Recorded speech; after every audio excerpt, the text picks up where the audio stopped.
He's got one, folks. That's a darn good fish to start the day off. Oh, he's here.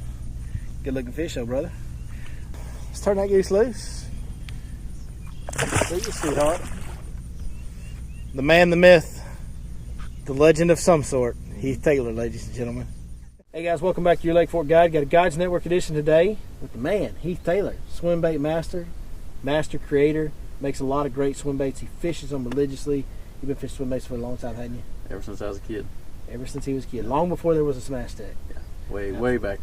It's the fall. Fall's a great time of year. These fish are keying in on shad, and there's a lot of different ways to go about it, different sizes. There's a million different swim baits out there. You make several yourself. So Heath is going to talk to us today about swim bait selection for fall fishing.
Basically, there is not a time of year that I will not have a swim bait tied on. Like I said, I started fishing swim baits long before I started tinkering and making them. Now, given that, there are very rarely a time when I won't have a swim bait tied on, and that would be, if I'm fishing a lake and the water is super cold and there's absolutely zero cover, as far as vegetation or just anything to throw to, if I'm having to fish deep with, the drop shot or something. But I've caught fish on swim baits in, 41, 42 degree water. So a lot of people think that when the water gets that cold in the fall and winter, that those fish aren't going to bite a swim bait, and that's just not the case. Anywhere you have cover, especially vegetation, grass, you need a swim bait tied on. Like I said, I have 1, 2, or 3. Most time I have 3 or 4 rods rigged with different swim baits in my boat. Like I said, for the fall of the year, I will sometimes downsize swim baits. A couple that I throw a whole lot in the fall. I'll throw this little hollow body. Like I said, I don't actually sell a whole lot of them because they're really labor intensive to make. As the water gets colder, I'll go to something that kicks a little tighter. Still stay with a smaller profile. Like this smash tail, it's got a tighter little flutter kick, and a lot of times I'll rig it, like I said, just on a little belly weighted hook. Anywhere there's vegetation, even fishing around docks, rocks, anything like that, I'll run that through there. And this little smash minnow, it's also got a little tight kick to it. These are both solid body baits. Like I said, this is a hollow body bait. This smash minnow was actually made to fish on a jig head out deep, but we've recently been throwing it a lot on belly weighted hooks too, and it, like I said, it gives them a little bit different action, a little tighter kick than your hollow body and your traditional paddle tails with that wider kick. When I see shad, like I said, a lot of times this time of year you're seeing shad, flipping around along the surface, and they're going to be smaller shad. Now, if you see that happening, like I said, any of these smaller baits, and I've also, like I said, I've got this that we made this year, and like I said, it is an exact duplicate of a shad. And anytime you're seeing those 4 to 5 inch shad swimming around, I'm throwing something like that. Like I said, it's got a split belly. What's that one called on your website? It's the 5 inch weedless gizzard shad. Like I said, it's got a split belly. You rig it on a 6/0 beast hook. Like I said, this one's got some imperfections in it because it's my personal stuff. I use all the stuff that has imperfections, and then I sell the stuff that's perfect. Now, you will get into situations where you're seeing bigger gizzard shad up in the fall. You're seeing them flipping. You're seeing them fluttering and dying. Like I said, you'll see that happen. A lot of the lakes, like Lake Fork where we're at, Lake Monticello, you'll see those big gizzard shad start dying off a little bit. They'll have kind of a die off in the winter, and I don't know exactly what causes it because I'm not a biologist. but you'll notice it, and those big bass will be chasing them, like I said, when they're up there injured. Now when that happens, like I said, anytime I'm around, lily pad stems, grass like we've got here, I'm going to have one of these tied on anyway, just because a day won't go by that I'm not going to throw this if I'm around stuff like this. Now, there are times that, say I'm not fishing a lot of, emergent vegetation, and it's all, say, hydrilla or coontail, that's all, 2 to 4 or 5 foot under the water. That's when I really prefer a line through, if I can get away with it, over a weedless bait, just because actually a line through will have a little better action, and slightly better hookup percentage, because you've got that treble hook. Now the hookup percentage on this is really good for a big weedless bait because of that split belly. Like I said, you don't miss many fish with that 10-aught hook, but like I said, it's just a little different look when you can throw that line through and get it over that submerged stuff. Like I said, obviously you've got scattered stuff that's on top of the water, you can't throw a line through and stuff like that. So like I said, it all depends on where you're at and what cover you've got. So like I said, this is a line through, so it's actually got a tube that runs through it with a 10 insert, and you tie on your treble hook. Like I said, for those that aren't familiar with line throughs, and you put a treble hook and you pin it back in the belly. Like I said, and that basically is a 7-inch gizzard shad. That's the line through 7-inch gizzard shad that we make. So like I said, we've got the 7-inch size and a line through and a weedless.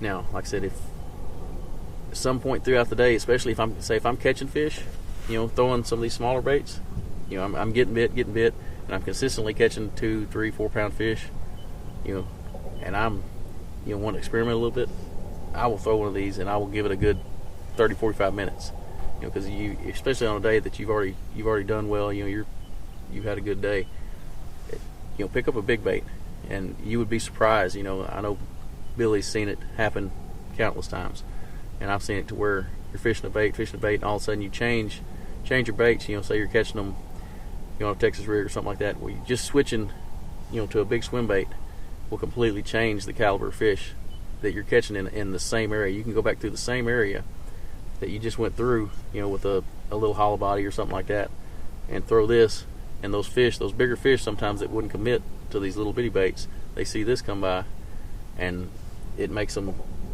it's not a reaction bite, but a lot of times what you'll see, especially in clear water, those bigger fish will get drawn out, and you'll see them following it. And like I said, for years, I thought that when you're reeling those baits, you reel them, it's a slow, steady retrieve. You'd get hit, and you'd feel them just hit it, and you'd think it was one single fish following it. Well, that's not always the case. I've since put some cameras in line on and made some video to where it's actually can be a school of 4 to 6 pounders, and they're following it, and they're all taking turns tagging it, and then one will finally commit it. It's like I said, they're not just blowing up out of a hole in the grass to eat these big things. Most of the time they're following it from a distance, and then that's where these little swim baits shine.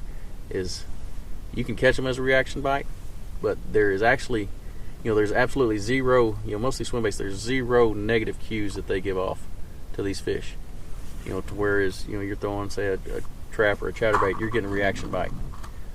These, if the water's clear and like I say the fish are pressured, you can throw these out there, reel them real slow, and all they're doing is giving off a vibration. There's no sound, just giving off a vibration, just like a shad would, or a minnow would, or a bluegill would swimming through there.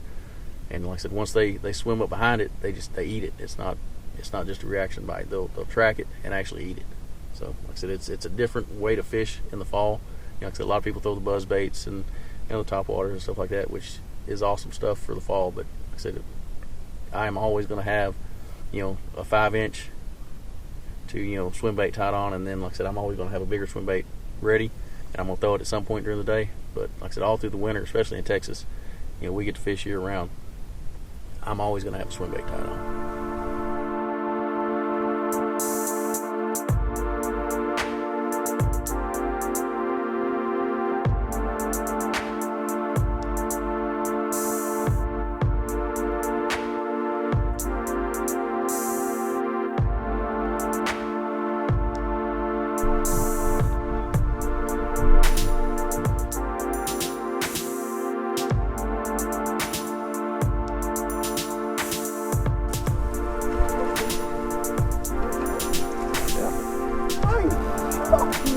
brother. What is that?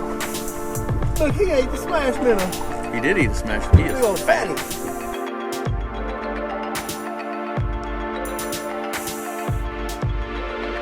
That's a heavy little short fish.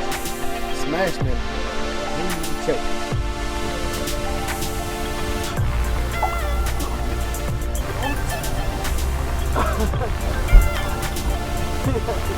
You guys saw it happen. There it is, stuck in the top of his dome piece. Look at that. That is a smash tech convict right there. That's a bad bait, ain't it, buddy? That's a great weedless. It's got to be the best big profile weedless.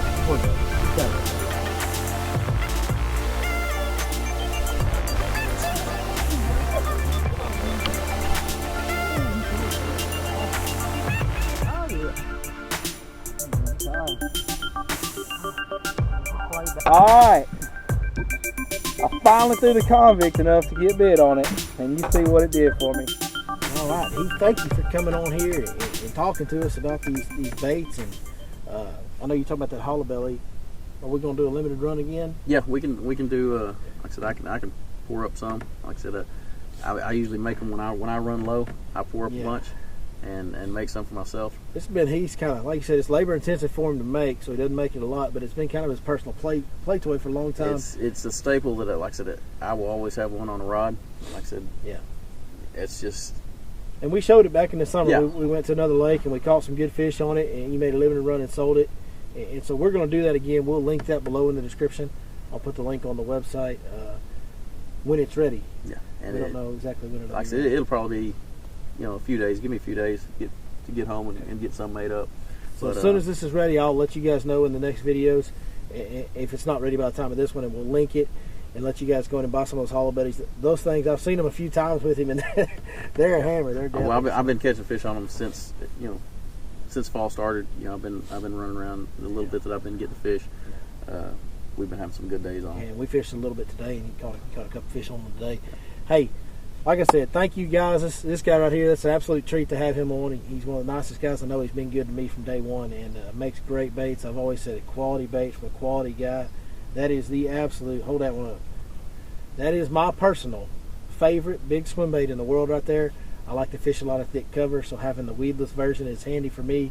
The hookup ratio, which you hit on, is 100% right. I confirmed that best hookup ratio by far of any of the big weedless baits I've ever seen. So great job. Thank you for making those. Thank you for coming on and dropping some knowledge on us. And I guess that's about it, brother. Appreciate it, man. Anytime. All right. Hey, we appreciate all you guys watching. Leave a comment below. Let us know what you think. Hit up some questions. I'll try to get Heath to answer them when he can get online and check them out. And just let us know what you thought of the video. If you liked it, hit that thumbs up. If you want to see more, subscribe. And other than that, see you guys next time right here on your Lakefront Guide.